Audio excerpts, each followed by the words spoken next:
Class 8 के बच्चे देखेंगे व्याकरण में, हिंदी व्याकरण में आज पढ़ने वाले हैं वो है लेसन 5 शब्द रचना समास। बहुत ही महत्वपूर्ण ये आपका चैप्टर है, इसमें समास आपको पढ़ना है, तो इसको आप ध्यान से देखते चलिए। एक एक चीज़ आपको समझ में आएगा और अच्छी तरीके से आप समझ करके ये समास देखिए। जो आप पढ़ रहे हैं वो क्लास 8 में पढ़ रहे हैं, पर ये आपके जीवन के बहुत सारे एग्ज़ामों में आने वाले जितने भी कॉम्पिटिशन्स होंगे उसमें आपको बहुत हेल्प करेगा। ठीक है, चाहे वो आपका IAS हो, PCS हो, ऐसे जितने भी सिविल एग्ज़ाम होते हैं उसमें बहुत हेल्प करता है। तो आइए हिंदी का एक जो प्रमुख आपका है समास शब्द रचना में, उसको पढ़ते हैं। समास शब्द का अर्थ क्या होता है? संक्षेपीकरण, अर्थात किसी बड़े शब्दों के लिए किसी चीज़ को कहने के लिए अगर मान लिया एक वाक्य का प्रयोग किया गया है या किसी चीज़ को बहुत बड़े उसमें कहा जा रहा है, उसको छोटा करके एक शब्द के रूप में लिखने को ही हम उसको संक्षेपीकरण कहते हैं। समास जैसे राजा का पुत्र को हम राजपुत्र कह सकते हैं, राजा का पुत्र को हम क्या कह सकते हैं? राजपुत्र कह सकते हैं। ठीक है, राजा के पुत्र को राजपुत्र। दाल और चावल को दाल चावल कह सकते हैं। 3 भुजाओं के समूह को त्रिभुज कह सकते हैं। और काली मिर्च, काली है जो मिर्च, उसको काली मिर्च कह सकते हैं। इस तरह से बहुत सारे शब्दों के लिए हमने उसका संक्षेप करके एक शब्द बना लिया और उसी को हमको समास कहा जाता है। समास विग्रह क्या होता है? देखिए समास के लिए क्या क्या विशेष होना चाहिए, उससे पहले देखिए कह रहा 2 या 2 से अधिक सार्थक शब्दों को संक्षिप्त करके नया शब्द बनाने की प्रक्रिया को समास कहते हैं। क्या होता है? 2 या 2 से अधिक सार्थक शब्दों को संक्षिप्त करके नया शब्द बनाने की प्रक्रिया को ही समास कहते हैं। अब आइए देखिए समास में क्या क्या होना चाहिए। समास के लिए कम से कम 2 पद होने चाहिए। कितने पद होने चाहिए? 2 पद होने चाहिए। यानी 2 पद माने जब हम समास किसी भी ऐसे जैसे राजपुत्र है तो राजपुत्र को जब तोड़ेंगे तो राजा का पुत्र, इसमें राजा और पुत्र 2 पद हैं। ठीक है, इसी तरह से कम 2 पद से 2 पद से ज़्यादा पद हो तो ठीक है, लेकिन 2 से कम पद नहीं होना चाहिए, कम से कम 2 पद होना चाहिए। समास बनाते समय बीच की विभक्तियों का लोप हो जाता है। जैसे मान लो राजा का पुत्र था तो का लोप हो गया, का खत्म हो गया, राजपुत्र हो गया। समास रचना से बने शब्द को समस्त पद या सामासिक शब्द कहते हैं, सामासिक शब्द कहते हैं। समस्त पद में पहला पद पूर्व पद तथा दूसरा पद उत्तर पद होता है। ठीक है, समस्त पद में पहला पद क्या है? पूर्व पद है, दूसरा पद क्या है? उत्तर पद है। अब आइए समास विग्रह क्या होता है। अब देखिए समास में क्या होता है, एक होता है जब हमको संक्षेप करके हम उसको एक शब्द में लिख दें, और दूसरा उसी शब्द इसको हमने संक्षेप किया है उसी को फिर पूरा अलग अलग करके लिख लें। समस्त पद के दोनों पदों को अलग अलग करके लिखने की प्रक्रिया समास विग्रह कहलाती है। यानी जो आपने संक्षेप किया था उसको फिर से हम उनके पदों में अलग अलग करके लिख दें तो उसी को हम समास विग्रह कहते हैं। जैसे यहाँ देखिए कमल नयन लिखा है तो पूर्व पद कमल है, उत्तर पद इसका नयन है तो कमल नयन हो गया। रात दिन में है तो रात पूर्व पद है, उत्तर पद दिन है तो रात दिन एक साथ लिखे थे, यहाँ रात दिन अलग हो गया। त्रिमूर्ति, त्रि और मूर्ति यानी 3 मूर्ति हो गया। राजभवन राजभवन हो गया। इसी प्रकार यहाँ देखिए समास विग्रह जो है नयन का कमल के समान नयन। ठीक है, कमल नयन, यहाँ कमल के समान नयन। रात दिन रात और दिन। त्रिमूर्ति 3 मूर्तियों का समूह। राजभवन राजा का भवन। तो अब ये देखिए पदों में आपने देखा पूर्व पद कौन है, उत्तर पद कौन है। किसी भी पद 2 पद होंगे, एक पूर्व पद होगा, एक उत्तर पद होगा। और इसी तरीके से समास विग्रह करते समय क्या होगा, वह पूरा सेंटेंस लिखा जाएगा, वह पूरी लाइन या पूरा वो जिसको आपने संक्षेप किया था उसमें उसको अलग अलग भाव में लिख दिया जाएगा। अब समास के भेद यानी समास कितने प्रकार के होते हैं, तो पहली चीज़ याद कर लीजिए समास कितने प्रकार के होते हैं। तो कोई पूछता तो आप बताइए समास 6 प्रकार के होते हैं। 6 कौन कौन से हैं? पहला अव्ययी भाव है, दूसरा तत्पुरुष समास है, तीसरा द्विग समास है, चौथा द्वंद्व समास है, पांचवा कर्मधारय समास है और छठवां बहुव्रीहि समास है।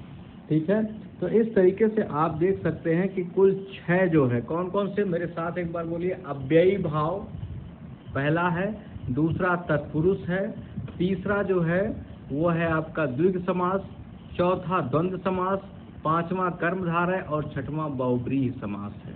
ठीक, अब आइए पहला हम देखते हैं अव्ययी भाव। ये बहुत आसान है। इसमें क्या है, जिस समास का प्रथम पद प्रधान और अव्यय होता हो वह अव्ययी भाव समास कहलाता है।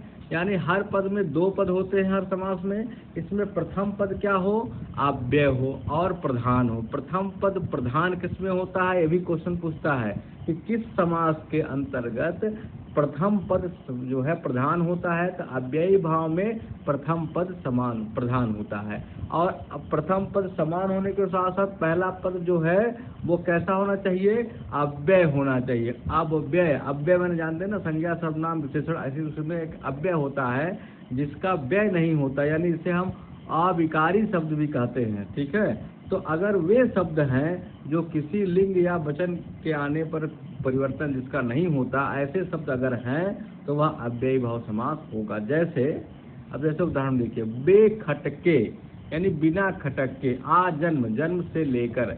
अब यहाँ आ जो है या बे जो है वो क्या है, आ और बे ये सब क्या है, ये है आपका अव्यय। इसे से यथा, आ ये यथाशक्ति के अनुसार यथाशक्ति, आमरण मरते समय तक, ये भी आपका यथा, और आ जो है यह भी आपका अव्यय है। ठीक है, इस तरीके से अव्यय भाव समास क्या होता है, इसमें और उदाहरण देख लीजिए। जैसे देखिए, आ कहीं भी आ जाए, आजीवन, जीवन भर, यथाशीघ्र, यथा आ गया, प्रति आ गया, भर आ गया, ये सब ऐसी चीजें हैं, ऐसे शब्द हैं जो अव्यय हैं। और अव्यय से अगर शुरू हो रहा है, अव्यय से अव्ययी भाव यानी अव्यय से शुरू होने वाले शब्दों का जो समास होता है उसे हम अव्ययी भाव समास कहते हैं। ठीक, अब आइए तत्पुरुष समास। जिस समास का उत्तर पद प्रधान होता हो तथा पूर्व पद गौण होता हो वह तत्पुरुष समास। अब देखिए, तत्पुरुष समास में आपको एक अंतर देखने को मिल रहा है। पहला, अव्ययी भाव में प्रथम पद समास जो है, प्रथम पद जो है वह क्या होता था, प्रधान होता था, जबकि तत्पुरुष समास में क्या है, उत्तर पद प्रधान हो रहा है। ध्यान दीजिएगा, किस समास में उत्तर पद प्रधान होता है, तो तत्पुरुष समास में उत्तर पद प्रधान होता है। ठीक है, इसमें पूर्व यानी पहला पद क्या होता है, गौण होता है। जैसे रसोई घर, रसोई के लिए घर, गगन चुंबी, गगन को चूमने वाला, पथ भ्रष्ट, पथ से भ्रष्ट। ठीक है, जन्मांग, जन्म से अंधा, भूदान, भू का दान। उसके बाद कला निपुण, कला में निपुण। एक्चुअली में क्या है, तत्पुरुष क्या है, इसके अंदर कारक चिन्ह छिपे होते हैं। ठीक है, जैसे देखिए, रसोई के लिए घर, तो के लिए क्या है, एक के लिए एक कारक चिन्ह है, कारक जो है एक चिन्ह है। सिर्फ संप्रदान कारक में आप जानते हैं के लिए प्रयोग होता है, उसका जो चिन्ह होता है, तो के लिए जो है वह एक कारक है, को कारक है, से कारक है, सिख से कारक है, का कारक है, में कारक है। तो ये कारक के चिन्ह अगर बीच में आ रहे हों, ठीक है, तो निश्चित रूप से वह क्या होगा, तत्पुरुष समास होता। आइए देखिए, तत्पुरुष के भी 6 भेद होते हैं। तत्पुरुष समास के 6 भेद होते हैं। पहला, कर्म तत्पुरुष। अब कर्ता ने कर्म को, यहाँ क्या है, कर्म का जो संकेत है वो क्या है, को है ना, कर्म जो है विभक्ति को, तो इसमें कर्म कारक विभक्ति को का लोप होता है। जैसे शरण को आया हुआ, इसके लिए हमने बना दिया शरणागत। ग्रंथ को लिखने वाला, ग्रंथकार। माखन को चुराने वाला, माखन चोर। चिड़ियों को मारने वाला, चिड़ी मार। अब समझ में आ रहा है, यहाँ जो आपका विग्रह है उसमें को जो आ रहा है, को क्या है, एक कारक है। कौन सा कारक है, कर्म कारक। कर्म कारक की विभक्ति को कहते हैं। अब को लोप करके एक हमने शब्द बनाया, समास कर दिया इसका, तो यही है हमारा तत्पुरुष समास। उसमें कर्म तत्पुरुष है ये, इसमें को छुपा हो। ठीक, इसी तरह से करण तत्पुरुष है। करण में क्या, करण का विभक्ति क्या होता है, से या के द्वारा। तो से या के द्वारा अगर छुपा होता है तो वह करण। जैसे यहाँ देख लीजिए, सूर कृत, सूर के द्वारा कृत, मन से चाहा, मनचाहा, भूख से मरा हुआ भूखमरा, ज्ञान से युक्त ज्ञान युक्त। यहाँ देखिए से या के द्वारा आ रहा है, यह करण तत्पुरुष का एक विभक्ति है, से या के द्वारा, इसका लोप होता है अगर, यानी इसका मतलब वह तत्पुरुष कौन सा है, करण तत्पुरुष है, अब वह समास। अब यहाँ देखिए संप्रदान तत्पुरुष, अब संप्रदान एक दूसरा कारक होता है, इसमें इसका विभक्ति क्या है, के लिए है। अब के लिए क्या है, जैसे हवन सामग्री, तो हवन के लिए सामग्री, गुरु दक्षिणा, गुरु के लिए दक्षिणा, सत्याग्रह, सत्य के लिए आग्रह, देशभक्ति, देश के लिए। अब यहाँ के लिए छुपा हुआ है, इसीलिए ये सारे समास कैसे हैं, ये तत्पुरुष तो हैं क्योंकि कारक चिन्ह, तत्पुरुष में भी संप्रदान तत्पुरुष है। ठीक है, इस बात का ध्यान रखेंगे, अगर के लिए आ रहा देशभक्ति में देश के लिए भक्ति, ठीक है, तो ये हो गया आपका संप्रदान तत्पुरुष। इसी तरह से अपादान तत्पुरुष में भी से आता है, पर यहाँ क्या है, यहाँ अलग होने का सेंस होता है, लोप से वह, तो जीवन मुक्त यानी जीवन से मुक्त, जो जीवन से अलग हो गया, मुक्त हो गया। धनहीन, धन से हीन, जो धन से अलग हो गया, धन से हीन हो गया। देश निकाला, जो देश से निकल गया, यानी यहाँ क्या होता है, किसी जगह से अलग होने का विचार होता है। ठीक है, जैसे पेड़ से पत्ते गिरते हैं, तब पेड़ से पत्ता गिरना उन्हें पत्ता पेड़ से टूटकर अलग हो गया। ठीक है, इस से में और इस से में अंतर है। यहाँ देखिए क्या है, मन से चाहा, भूख से मरा हुआ, ठीक है, ज्ञान से युक्त, यहाँ अलग होने का भाव नहीं आ रहा है, जबकि यहाँ आपका अपादान कारक में क्या है, यहाँ आपके अलग होने का भाव, यानी एक चीज आपसे छूट जा रहा है। जैसे धन से हीन, धन आपसे गया, धन गया आपका, देश से निकाला, देश से आप निकाले जा रहे हैं, ऋण से मुक्त, ऋण आपसे मुक्त है, ये आपका एक चीज छूट रहा है, यानी यह जो है अपादान तत्पुरुष का यहाँ पर जो विभक्ति है वो से लोप हो जाता है इसका, तो ऐसे समास को हम क्या कहते हैं, अपादान तत्पुरुष समास कहते हैं। आइए इसी तत्पुरुष समास का ही एक और उदाहरण लेते हैं, संबंध तत्पुरुष, और इसमें देखिए का के की का लोप हो जाता है, यानी का के की, इसके बीच से आप पवन पुत्र, पवन का पुत्र, ठीक है, राजपुत्र आपने देखा था, राजा का पुत्र, घुड़ दौड़, घोड़ों की दौड़, नियमानुसार, नियम के अनुसार, सेनापति, सेना का पति। तो यहाँ आप देख रहे हैं का के की, यानी संबंध कारक एक जो है आपका, जो इसकी विभक्ति है का के की, वो उसका लोप हो रहा है, इसलिए यहाँ जो समास बना है पवन पुत्र या घुड़ दौड़ या नियमानुसार या सेनापति, ये संबंध तत्पुरुष के अंतर्गत आएंगे, संबंध तत्पुरुष समास।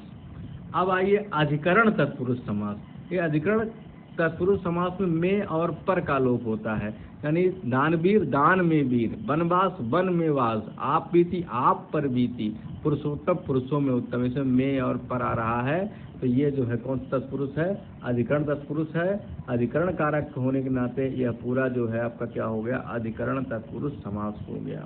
ठीक, यहाँ तक क्लियर हो गया। अब आइए द्विग समास, एक नया समास होता है, इसे द्विग समास कहते हैं।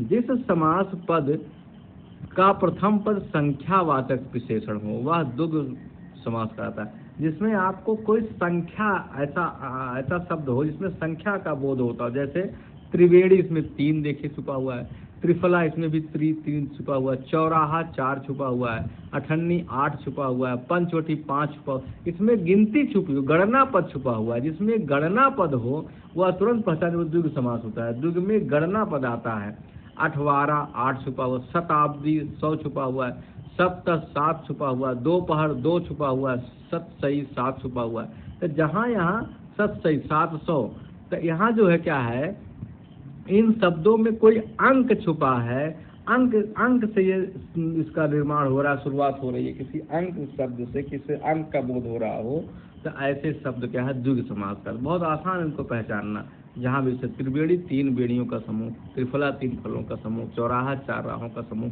तो इस तरह से जहाँ आपको कोई अंक समझ में आ जाए वह आपका द्विग समास होता है। अब द्वंद्व समास देखिए, द्वंद्व में और छुपा होता है, यहाँ दोनों पद प्रधान होते हैं, द्वंद्व में दोनों पद प्रधान होते हैं।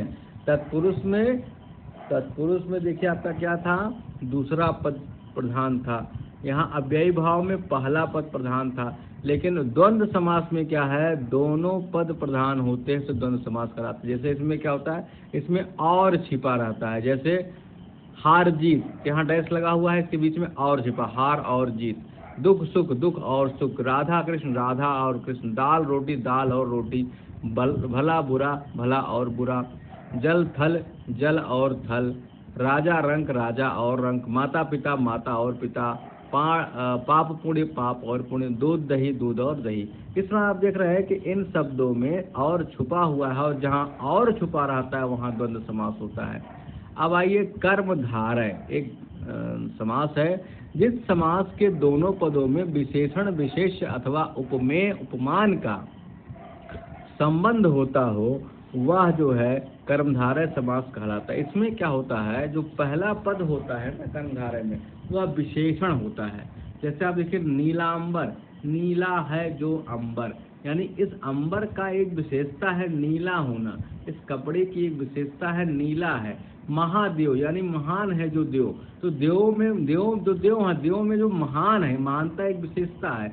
परमानंद, आनंद में भी जो परम है, ठीक है, तो वह परमानंद है। श्वेतांबर, अंबर जो श्वेत है, यानी इस अंबर यानी इस कपड़े का जो श्वेत है इसकी विशेषता है। तो जहाँ इसमें पहला पद विशेषण हो, ठीक है, या विशेषण हो और विशेष हो या उपमा और उपमान हो, तो यहाँ पर हम क्या कहते हैं कर्मधारय। जैसे सच्चा है जो धर्म, सद्धर्म, पुरुषोत्तम, पुरुषों में है जो उत्तम, नील गाय, गाय है जो नीली, काली मिर्च, काली है जो मिर्च। यहाँ जो है आप देखेंगे तो यहाँ पर क्या है, विशेष और विशेषण का है, यानी एक तरह से विशेषण है और विशेष है। किसी शब्द में जब कोई विशेषण लग जाता है वह शब्द क्या होता है, विशेष कहलाता है, और जो विशेषण लगा है वह तो विशेषण है ही।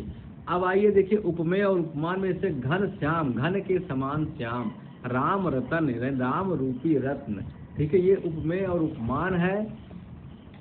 फिर उसके बाद देखिए यहाँ पर आपको और सारे बहुत सारे मिलेंगे। चंद्रमुख, चंद्र के समान मुख, ये देखिए उपमान है, ठीक है। कमल नयन, कमल के समान नयन, कल कनक लता, कनक के समान लता, क्रोधाग्नि, क्रोध रूपी अग्नि है, विद्याधन, विद्या रूपी धन, वचनामृत, अमृत रूपी वचन, ये सारे क्या है कर्मधारय समास आपके कहलाए जाते हैं।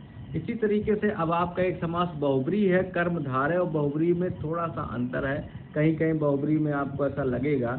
बहुब्री देखिए बहुत आसान है। बहुब्री मतलब जब आप उस शब्द को बोले ना तो आपके दिमाग में कोई एक इमेज बने, और जो जब दूसरे किसी की इमेज, बोल आप कुछ और रहे हैं पर इमेज किसी और की बन। जैसे हमने कहा 10 कंधर या दशानन, तो जरा आप सोचिए कि आपके मन में किसकी इमेज बन रही है। आपके मन में सीधे रावण की इमेज बनती है कि नहीं, 10 कंधर रावण या दशानन की बात करें। दशानन कहने पर राम की इमेज कभी नहीं बनती है। दशानन कहने पर सिर्फ और सिर्फ एक व्यक्ति की इमेज बनती है आपके दिमाग में, वह है रावण। तो जब कोई ऐसा शब्द हो जिससे किसी अन्य व्यक्ति की इमेज आपके दिमाग में बने, कोई अन्य व्यक्ति वहां प्रधान होता हो, तब वह जो है क्या होता है, ऐसा शब्द बहुब्रीय होता है। वह देखने में आप चतुरानन, देखने में आपका ये क्या है, ये द्विग समास। चतुर है तो आप सोचेंगे गिनती है तो चतुरानन हो गए, नहीं, चतुर्भुज ये भी गिनती है, दशानन ये भी गिनती है, लेकिन ना, गिनती होते हुए भी इसमें सिर्फ जब आप शब्द बोलते हैं उस शब्द को तो एक किसी और व्यक्ति का बोध होता है। जैसे चतुरानन, चार हैं आनंद जिसके अर्थात ब्रह्मा जी, ब्रह्मा को चतुरानन कहते हैं। चतुर्भुज, विष्णु भगवान को क्या कहते हैं, चतुर्भुज कहते हैं। दशानन, रावण को कहते हैं दशानन। बीड़ा पाणे, बीड़ा है जिसके हाथ में सरस्वती माता है। त्रिनेत्र, तीन है नेत्र इसका साथ शिव भगवान है। लंबोदर, लंबोदर माने गणेश जी। तो लंबोदर अगर शब्द आ गया इसका मतलब लंबा है जिसका उदर अर्थात लंबोदर, यानी वहाँ गणेश जी, यानी कोई अन्य व्यक्ति प्रधान हो रहा हो, यही जो है इसका मेन पकड़ है। आप जब उस शब्द से किसी अन्य को विशेष बताया जाए तो जाने। अब इसमें देखिए कर्मधारय समास के दोनों पदों में विशेषण और विशेष्य अथवा उपमेय उपमान का संबंध होता है, जबकि बहुब्रीय समास दोनों पदों से अलग अन्य प्रधान होता है। इसमें क्या होता है, शब्द भले वही होंगे लेकिन जो व्यक्ति होगा वह अन्य होगा और वही प्रधान होगा जिसके बारे में कहा जा रहा है। ठीक है, तो इस तरीके से आप बहुब्रीय और कर्मधारय में अंतर होंगे। अब आइए देखिए आपके अभ्यास प्रश्न पत्र है। अब अभ्यास आप देखिए, इसको देख लीजिए कैसे करना है। और अभ्यास में ये देखिए यहाँ पर दिया हुआ है पूरा, आपको सारा अभ्यास, यहाँ पर प्रश्नों के उत्तर भी देना है आपको। और उसके बाद यहाँ देखिए विग्रह समास दिया हुआ है, इसको करिए।